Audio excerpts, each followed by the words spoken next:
to Mutiara Mutu Sertifikasi YouTube channel. Perkenalkan, saya Bovi, panitia dari Mutiara Mutu Sertifikasi. Dan saya ditemani oleh...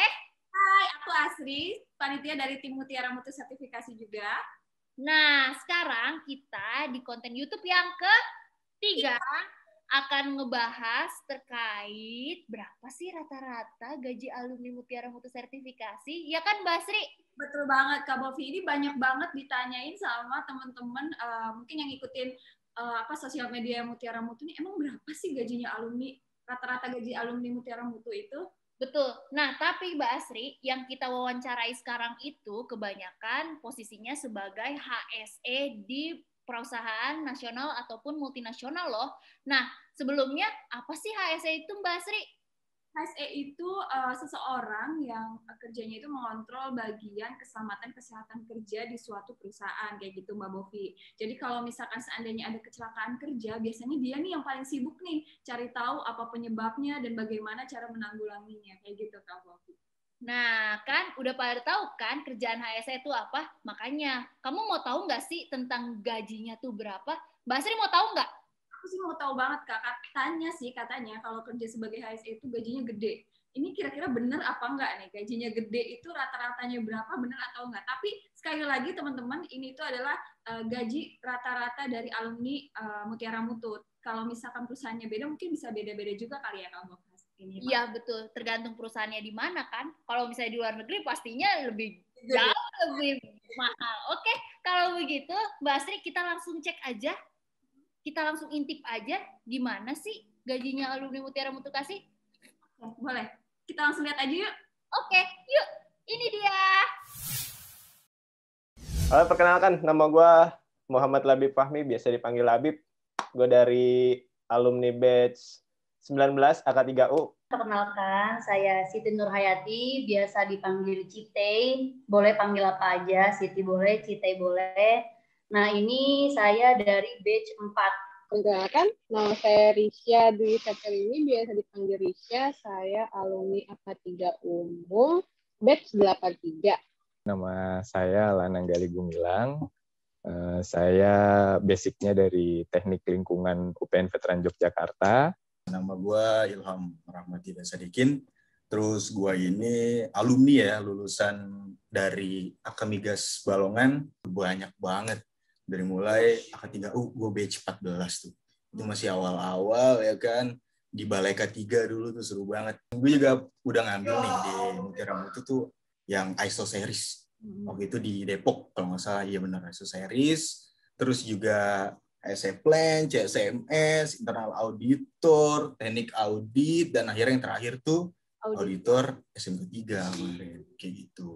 Perkenalkan, nama aku Rida Nuruliyah. Aku dari alumni Akademi Minyak dan Gas Balongan dari batch 101 MMS.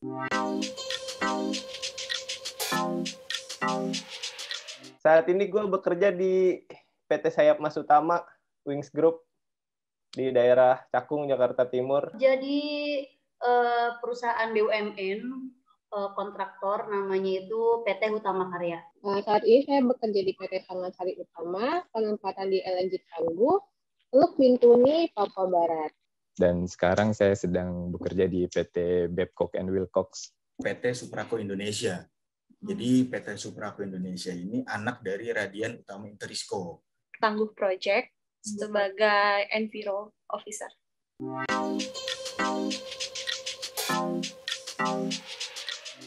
Hampir mau setahun ya di situ.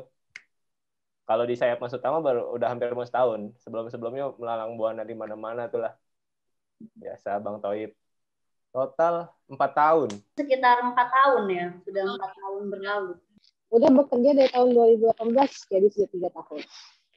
Kalau untuk pengalaman kerja, saya sudah 2,5 tahun, hampir 2,5 tahun. 3 tahun lebih, berarti dari 2018 awal tuh gue. Sekarang kan udah 2021. Aku jalan 5 bulan, udah 5 bulan. Baru sih, Kak.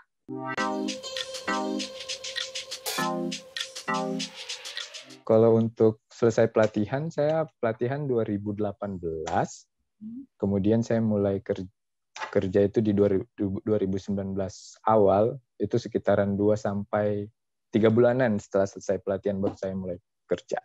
Jarak gue tuh dari sertifikasi AK3U sampai gue dapat kerja tuh alhamdulillah tuh sebentar banget. Jadi kelar sertifikasi tuh di Desember atau November 2017. Nah, gue di awal Januari 2018 itu gue udah dapat offer gitu kan di sebuah service company yang dia tuh di bidang geothermal, teknik panas bumi kayak gitu. Jaraknya dari selesai pelatihan masuk kerja sebulan.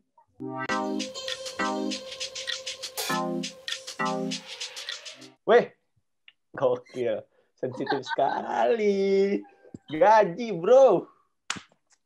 Tuh, ntar kalau gue sebut gaji, banyak yang mau kerja di tempat gue.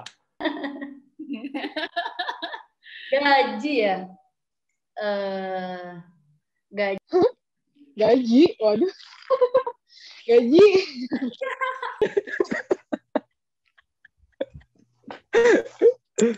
Ini harus disebutin. Gaji nih rada-rada serem nih. Gue takutnya ada orang pajak nanti ngeliat nonton ini kan. Gue takutnya didatengin ke rumah gitu. Iya. Nih, gue ini aja pakai tangan. Anjir. 2 digit. Gaji gue di angka sekitaran 7 lah. 9 sampai 9,5 juta lah. Antara 10 dan 12. Gaji aku sekarang sekitaran 15 sampai 20-an. 7 sampai 8 lah. 7 sampai 8. Oke. 15-20.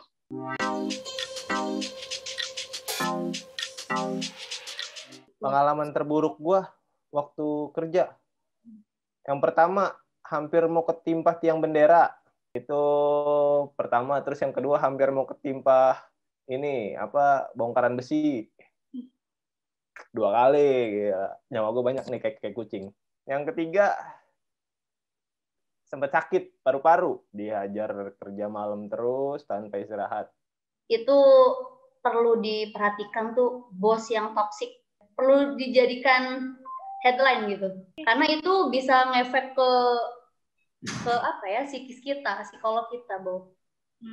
Kita kalau capek kerja ya istirahat udah selesai gitu. Kalau perasaan hati yang capek, lu tahu sendiri lah gimana rasanya.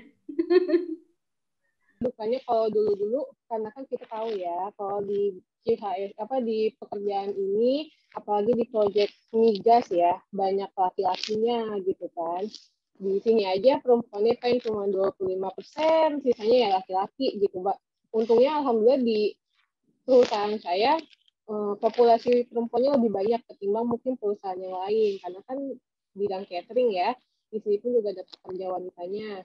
Hanya saja mungkin karena tetap sih lebih banyak laki-laki, jadi kan kita harus, mungkin yang biasanya kita bergaul sama wanita, ya mungkin pas ketemunya dengan pekerja yang kebanyakan laki-laki akan bingung nih, cara bergaul dengan mereka tuh bagaimana, kadang kan kita tahu ya, beda lah ya pergaulannya laki-laki dengan pergaulannya perempuan gitu, jadi nggak boleh baper gitu loh, istilahnya gitu. Kita harus belajar gimana caranya mengendalikan hati, nggak boleh baper. Kalau mereka bercanda yang mungkin kelewatan, ya mungkin emang awal-awalnya kaget ya, itu pasti kan kalau dukanya. Cuman makin kesini kayak udah diasikin aja gitu.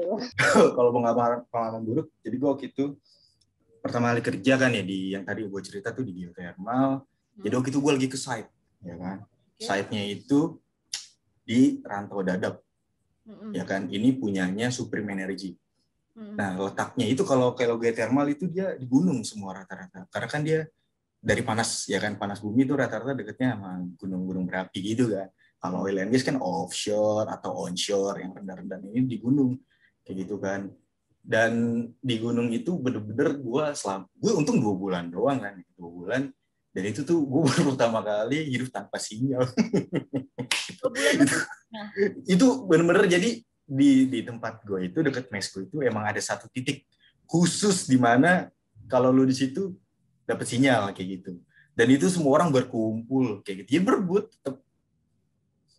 Dan itu parah banget sih. Jadi kayak gue selesai pulang dari set kayak orang-orang purbakala kayak nggak tahu apa-apa gitu gue. Sumpah. Jadi gue ninggalin Jakarta cuma 2 bulan doang. Kalau pengalaman terburuk pasti banyak. Cuman untuk salah satunya yang paling terburuk adalah ketika kita tidak diindahkan atau tidak didengarkan. Aku pernah, jadi kan aku punya pekerja aku buat segregasi. Kemudian aku bantuin mereka, ternyata itu nggak boleh karena aku advisor gitu. Malunya gitu sih. Ternyata aku nggak boleh untuk melakukan hal itu. Malu banget di situ. Soalnya banyak yang komen gitu loh. Ketidaktahuan lah ya.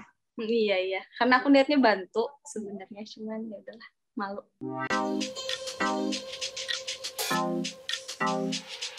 Pengalaman terbaik gue waktu saat kerja dapat tim yang sportif ya. Itu sih pengalaman terbaik gue.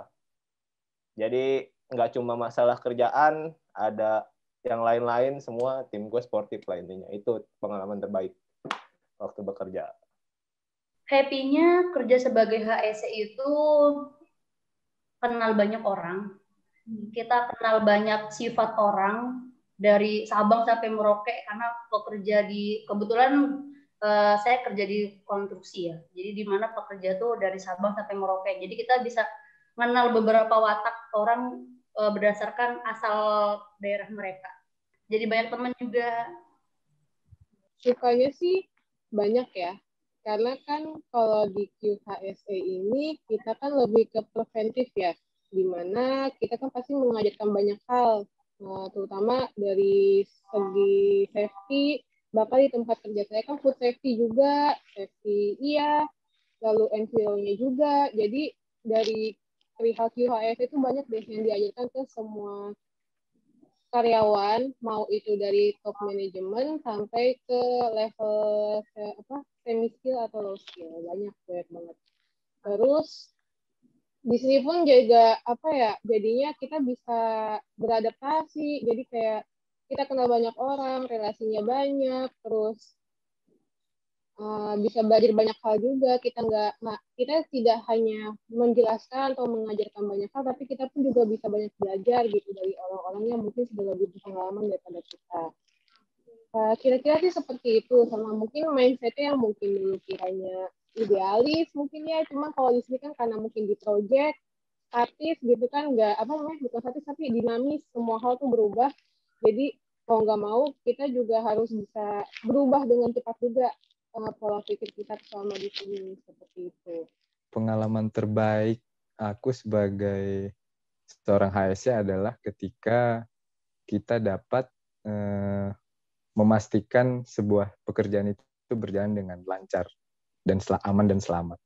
Yang paling happy itu ketika, jadi gue setelah di geothermal ini di pabrik kan ya, di pabrik otomotif tuh di Cikarang juga, gitu kan.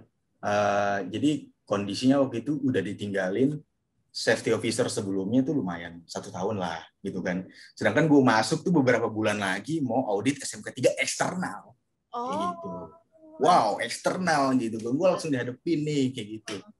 Nah, sebelum gue ngadepin si audit eksternal itu, gue ikut sertifikasi dulu nih di Mutiara Mutu. Waktu itu kalau nggak salah tentang internal audit SMK 3, teknik audit itu gue inget banget. Jadi sebelum gue ngambil audit eksternal. Nah, dengan